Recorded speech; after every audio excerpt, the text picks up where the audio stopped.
సంతోషంగా ఉండాలి అంటారు, కానీ నువ్వు లోపల ఏడుస్తా ఉంటావు, నీకు తెలియదు.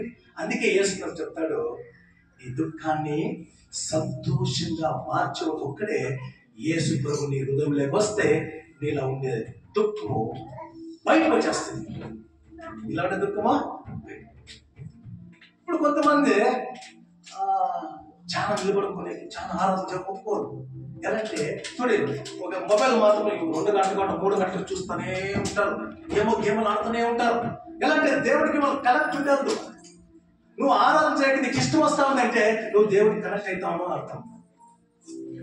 నా ఆరాధన చేయడానికి నీ మనసు సహించలేదు, నాకు వెళ్ళిపడుకున్నా కానీ నాకు ఉండేది కలదంటే దేవుడితో నువ్వు సవాసం లేదు అర్థం. హల్లెలూయా. దేవుడితో సవాసం కావాలంటే నువ్వేం చేస్తా? దేవుణ్ణి ఆరాధించాలా? దేవుని ఏం చేయాలి? నువ్వు ఆరాధన చేయాలా? దేవుని నువ్వు ఆరాధించకపోతే ఏమని తెస్తా? నువ్వు పాపంలో ఉన్నట్లే, నువ్వు పాపంలో ఉన్నట్లే. హల్లెలూయా. నువ్వు వాక్యం తీయండి, మత్తయి 18:7-10 వరకు చదవండి.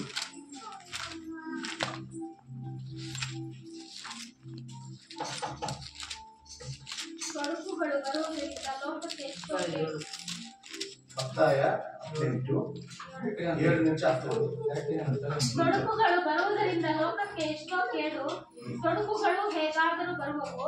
ಅದ್ಯಾವ ಯಾವ ಮನುಷ್ಯನಿಂದ ತೊಡಕು ಬರುತ್ತದೋ ಅವನ ಗತಿಯನ್ನು ಏನು ಹೇಳಲಿ? ಹಾಗಾದರೆ ನಿನ್ನ ಕೈಯಾಗಲಿ ನಿನ್ನ ಕಾಯಾಗಲಿ ನಿನ್ನನ್ನು ಪಾಪದಲ್ಲಿ ಸಿಕ್ಕಿಸುವುದಾದರೆ ಅದನ್ನು ಕಡಿದು ಬಿಸಾಟು ಬಿಡು. ಎರಡು ಕೈ 2 ಕಾಳುಳ್ಳವನಾಗಿದ್ದು ನಿತ್ಯವಾಗಿರುವ ಬೆಂಕಿಯಲ್ಲಿ ಹಾಕಿಸಿಕೊಳ್ಳುವುದಕ್ಕಿಂತ ಕೈ ಕಾಲು ಕಳ್ಕೊಂಡವನಾಗಿ ಜೀವದಲ್ಲಿ ಸೇರುವುದು ನಿನಗೆ ಉತ್ತಮ.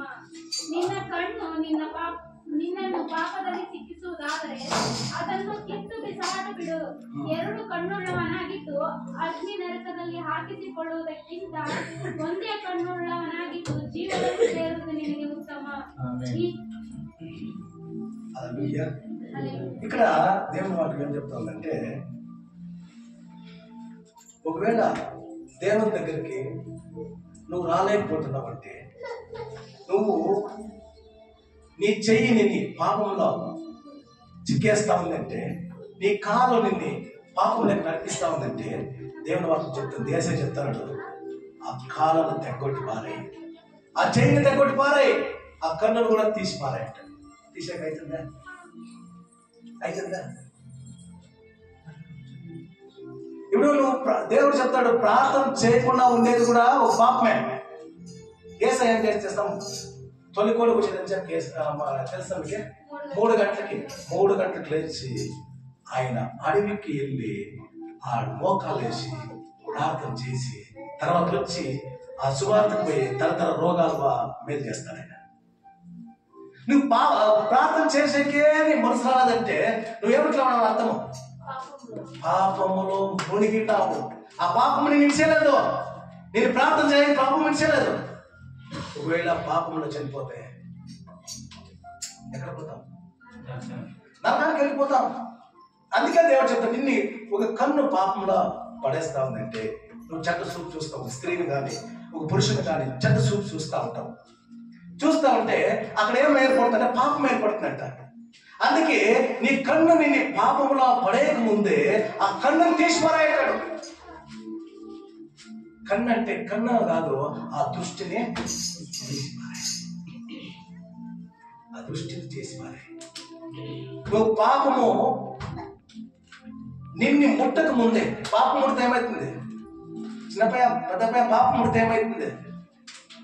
పాపం మనల్ని ముడితే ఏమవుతుంది? మరణం వస్తుంది. తాగినట్టు పాపం మనలో ముడితే మరణం వస్తుంది. పాపం మనలో ఉంటే నిన్ను ప్రార్థన చేయనీదు, దేవుణ్ణి ఆరాధన చేయకే అసహ్యపడుతుంది. దేవుని ఆరాధన చేయకే దావీదు ఏం చేస్తాడు చేస్తా? ఆయన గొర్రెలు మేపుతూ వీనితో ఎప్పుడు దేవుని ఆరాధన చేస్తాడు.